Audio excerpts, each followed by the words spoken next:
all your sports fans out there in the Tubosphere, to you, the individuals part of the collective. Happy post-Christmas. Welcome to Fast Track Sports Track Highlights here on Talk Radio version of the OMSR. I am your brief but concise host, Will, the alternative ESPN Sports Row.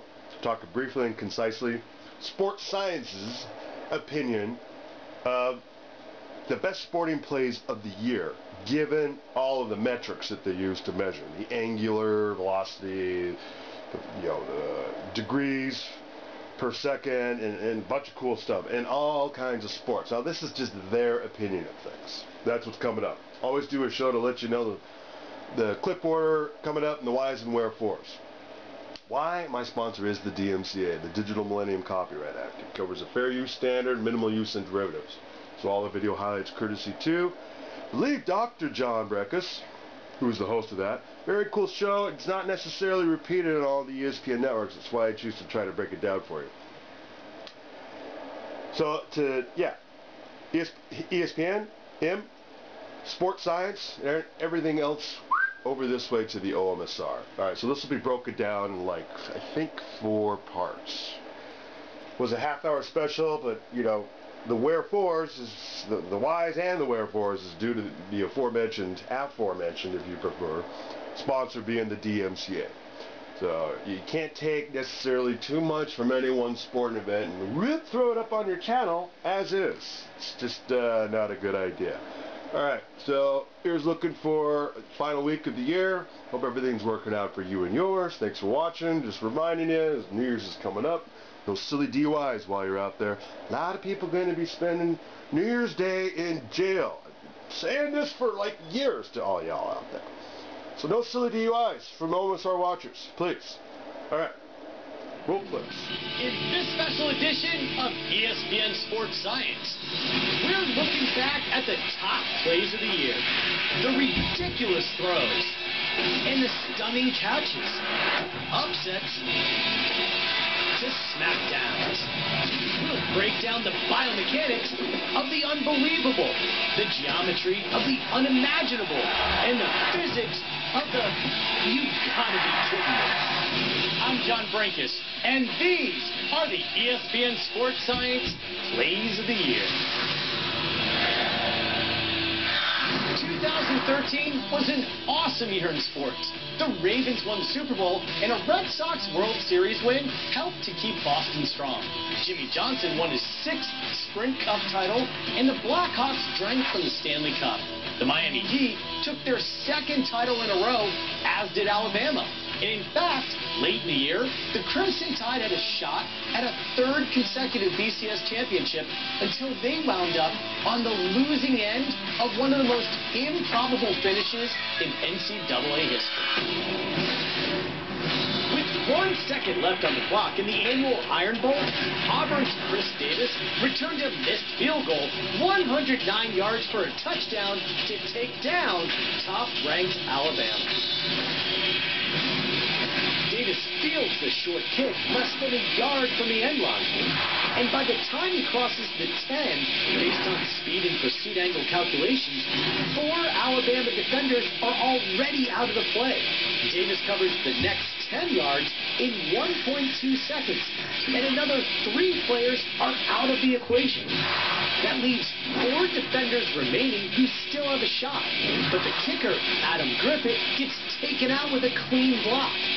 And the player with the best chance to intercept Davis is the Alabama placeholder, Cody Mandel.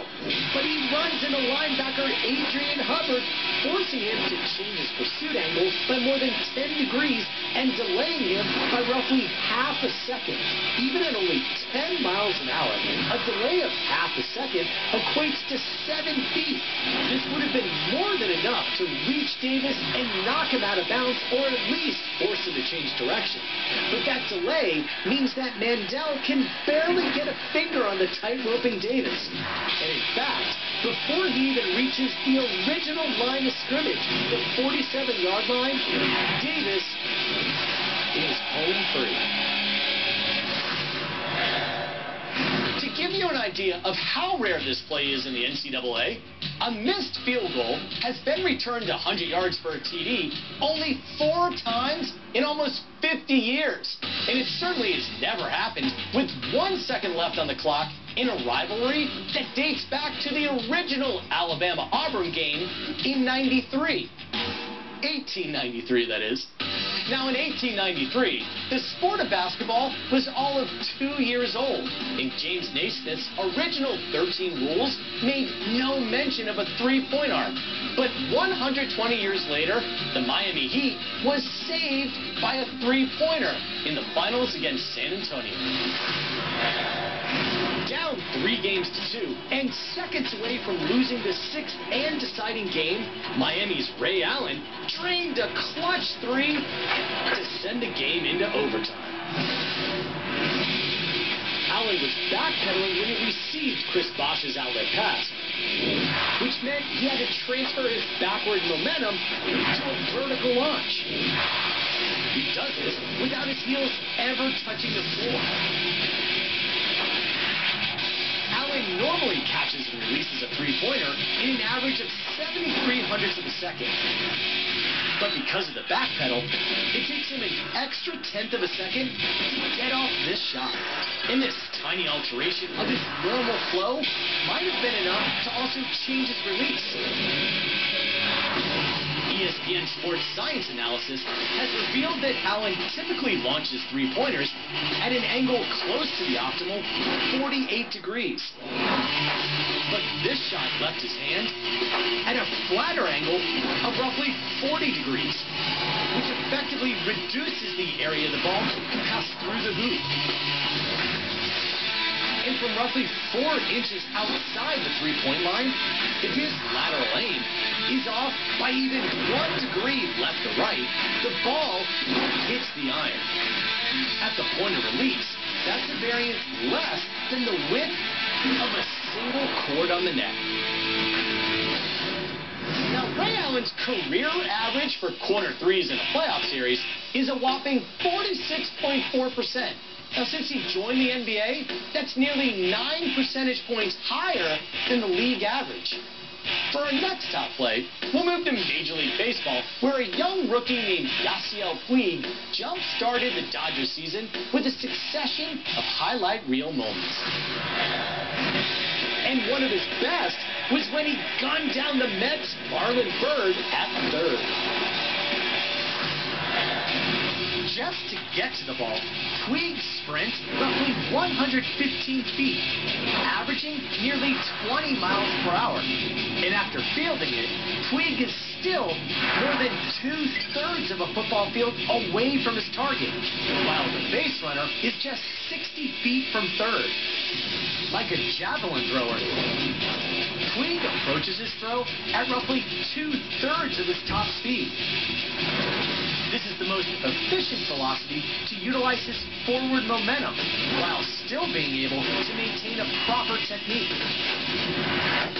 With his arm cocked back, he pushes into the ground with an estimated 550 pounds of force, starting a kinetic chain that allows him to whip his arm forward at a peak angular velocity of approximately 1,500 degrees per second. The result is a ball that flies 208 feet, leaving his hand at more than 95 miles per hour. That's more than 3 miles an hour faster than the average MLB fastball this season.